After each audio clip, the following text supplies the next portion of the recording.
Aliás, tem uma reportagem hoje, uma apuração do Felipe Pereira e da Carla Araújo, dizendo que nesse encontro cara a cara com Bolsonaro, Tarcísio vai dizer: eu sou candidato à reeleição. Algo que ele vem falando, né, aí em entrevistas e tudo mais. Mas muita apuração diz que não é bem isso, né? Até, aliás, o nome dele é muito testado. E aí, o Josias, qual é a importância dessa frase ser dita por Tarcísio, olho no olho de Bolsonaro? Eu não sou candidato à presidência da República.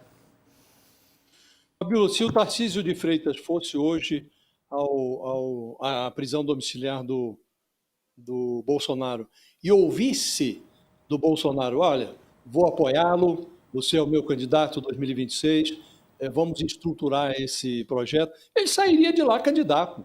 Então, ele está testando o terreno, né? E o Tarcísio está, de fato, incomodado com o fato de que ele assumiu, ele virou um Bolsonaro do B.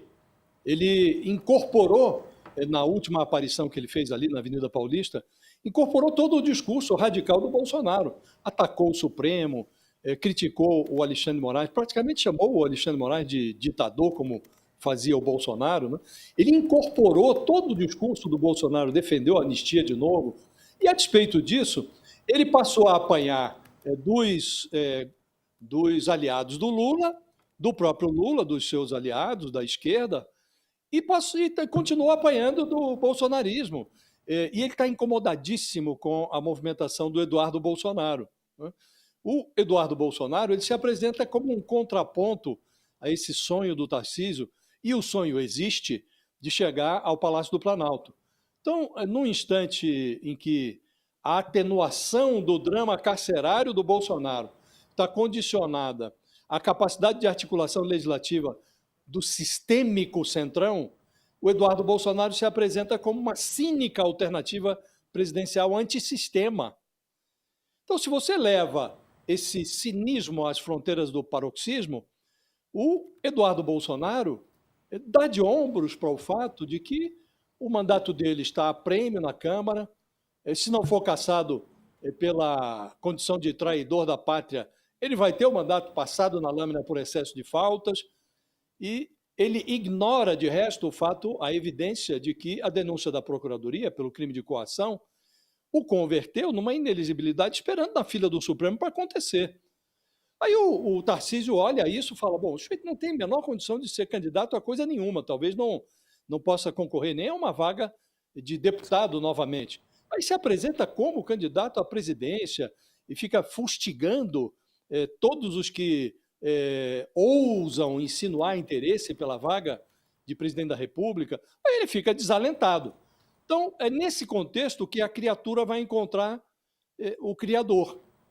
Aliás, é muito emblemático o nome do condomínio, chama-se Solar de Brasília, o condomínio onde o Bolsonaro vive o seu crepúsculo, Solar de Brasília. Então vai lá o Tarcísio, no Solar de Brasília, para ver se o sol vai brilhar para ele, em relação ao apoio do Bolsonaro, ou se vai ficar nessa lenga-lenga, né? Então ele já percebeu que o Bolsonaro não está muito afim também de apoiá-lo, né?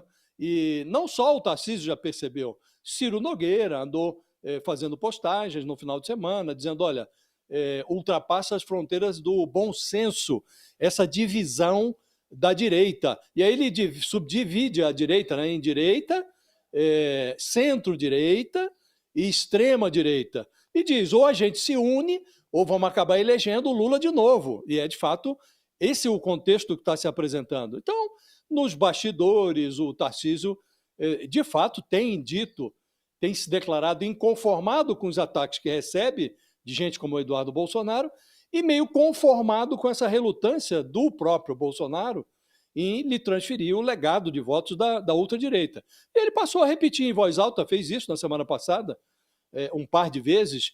Ele repetiu sobre refletores algo que ele vem dizendo, vem sussurrando no escurinho, né? Que a essa altura está mais propenso a disputar em 2026, não mais o Palácio do Planalto, mas a reeleição ao Palácio dos Bandeirantes. Mas, obviamente, isso está condicionado ao comportamento do Bolsonaro, né? E a gente sente, Fabiola, a dúvida que atormenta hoje a direita com a movimentação do Gilberto Kassab.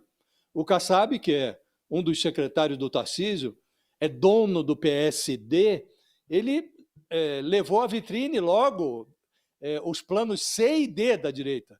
Então ele reitera, se o Tarcísio for candidato, nós vamos apoiá-lo, né?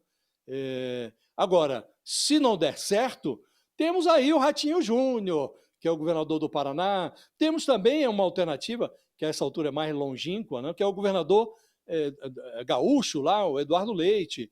Então, nesse contexto aí, o Lula está esfregando as mãos, porque ele observa essa cena. Até tem uma frase, Fabíola, para encerrar, uma frase que foi dita pelo Hugo Mota na sexta-feira. Hugo Mota falou: olha, nós temos pela primeira vez o presidente da República, 3 vezes eleito desde a redemocratização do país, já caminhando para a sua 4ª eleição, já em processo de reeleição.